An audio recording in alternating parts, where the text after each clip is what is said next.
एक अतिथि आ गया और अतिथि आने के बाद उसने सोचा कि हम खाएंगे तो कम खर्च होगा, अतिथि भी आ गया है, अब साधु बाबा आ गए हैं, साधु बाबा को खिलाएंगे तो ज़्यादा खर्च होगा। तो उसने अपने परिवार में एक बैठक किया, कहा कि ऐसा काम करिए कि ये अतिथि हमारे दरवाजे से चला जाए। लेकिन पति कहते हैं चला जाए, पत्नी कहती है नहीं जाएंगे। साधु महात्मा बड़ा लोभी होते हैं, बिना खाए नहीं जाएंगे। कहा कि बिना खाए नहीं जाएंगे, कैसे खिलाएंगे नहीं तो खाएंगे कैसे? कहा कि कैसे नहीं खिलाएंगे, हम लोग खाएंगे।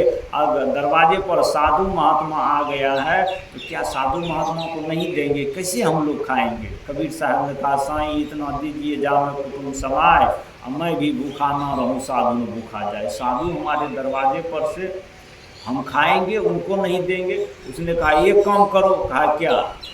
कहा कि कम हमारे पास दूध है, कम हमारे पास चावल है, खीर खाने का मन है, अगर हमारे दरवाजे पर ही साधु रहेंगे तो उसको खिलाएंगे कि हम खाएंगे? पत्नी कहती है ये काम करिए। कहा क्या? कहा दोनों में लड़ाई करिए। सबसे उत्तम उपाय है जड़ जुकाम पाहुना तिनकी एक उपाय, लंघन दे दो तान के फिर न वापस आए। अगर बुखार लग गया है तो कैसे भागेगा? अगर घर में कोई पाहुन कौर कुटुंब अतिथि अभ्यागत आ गया है तो ये कैसे भागेगा? आप जानते हैं कि अगर किसी को लंबा बुखार लग गया है तो एक उपाय से बुखार भागेगा। क्या? चूल्हा बंद करिए, बुखार खत्म। अगर आपके यहाँ कोई अतिथि आ गया है तो वो कैसे भागेगा? चूल्हा बंद करिए, वो भी चला जाएगा। जड़ जुकाम पाहुना तिनकी एक उपाय। भूखे आदमी का रोग भी भूखा होकर के चला जाता है। अब भूखे आदमी के यहाँ अतिथि भी नहीं आते, क्योंकि अतिथि सोचते हैं कि इसको तो अपने खाने के लिए नहीं है तो हमको क्या खिलाएंगे। तो पत्नी कहती है काम करिए। कहा क्या? कहा कि ऐसा कुछ करिए कि अपना दोनों में झगड़ा हो जाए। झगड़ा होगा तो हम कहेंगे खाना नहीं बनेगा, तुम कहना कि भले मत बने। जब खाना नहीं बनेगा तो साधु बाबा चले जाएंगे कि यहाँ तो भंडारा होगा नहीं, जहाँ भंडारा होगा वहाँ चले जाएंगे। पति ने कहा पत्नी से कि ठीक है, हम तुमसे झगड़ा करेंगे, नकली झगड़ा करेंगे, तुम भी नकली में हमसे झगड़ा करना। पति पत्नी से कहा मैं जो कहूँगा वो करना होगा। पत्नी कहती हम तुम्हारे बात हम मानने वाले नहीं, हमारा मन जो होगा वो करेंगे। कहा कि ऐसे नहीं होगा, ऐसे होगा। कहा वैसे नहीं, ऐसे होगा। दोनों पति पत्नी में विवाद बढ़ गया। विवाद बढ़ने के बाद पत्नी धमकी देती है आज खाना नहीं बनेगा, आज से बंद चूल्हा चक्की। तो पति देव ने कहा कि चूल्हा मत जलाओ, क्या हम मर जाएंगे भूखे? हमको कोई मतलब नहीं है चूल्हा से, मत जलाओ। पत्नी भी कहती है कि कोई बात नहीं, आज चूल्हा मत जलेगा। साधु बाबा सुन रहे थे दरवाजे पर से।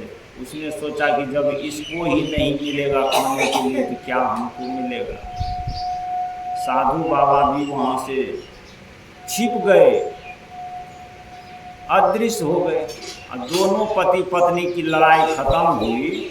और तब देखते हैं कि साधु बाबा दरवाजे पर हैं कि नहीं, देखा कि चला। तब पति पत्नी में बात करते हैं कि आप इतना जोर से रो रही थी, हम सच में थोड़े मार रहे थे। पत्नी कहती है कि हम सच में थोड़े रो रहे थे, हम नकली रो रहे थे। और पति भी कहते हैं कि हम तो नकली में मार रहे थे। तब तक में साधु बाबा भी गया नहीं था, दरवाजे पर चटाई में लपेट करके खड़ा था। बाहर निकल करके कहा कि जब तुम नकली नहीं मार रहे थे और नकली नहीं रो रहे थे तो हम भी नकली गए थे, असली में ये है। बोलिए सदगुरुदेव। बताइए आदमी को अगर ऐसा परेशानी हो कि हमारे दरवाजे पर अतिथि अभ्यागत है और हम उनको नहीं भोजन कराएंगे, उनको यहाँ से जाने के लिए कोई उपाय निकाल लेंगे, तो क्या वो आदमी धार्मिक हो सकता है? ऐसे बहुत कहानी, हालांकि ये कहानी व्यंग के लिए है, लेकिन हमारे जीवन में सदा होना चाहिए कि जो हमारे यहाँ अतिथि अभ्यागत आ गया है, हम बेशक भूखा रह जाएं, हमारा ये संस्कृति है कि हम अगर भूखा रह जाएं तो कोई बात नहीं, लेकिन हमारे यहाँ जो अतिथि आए हैं उसका कभी भी पेट खाली नहीं रहना चाहिए। ये हमारा धर्म है। सब हम लोगों को इस धर्म का निर्वाह करने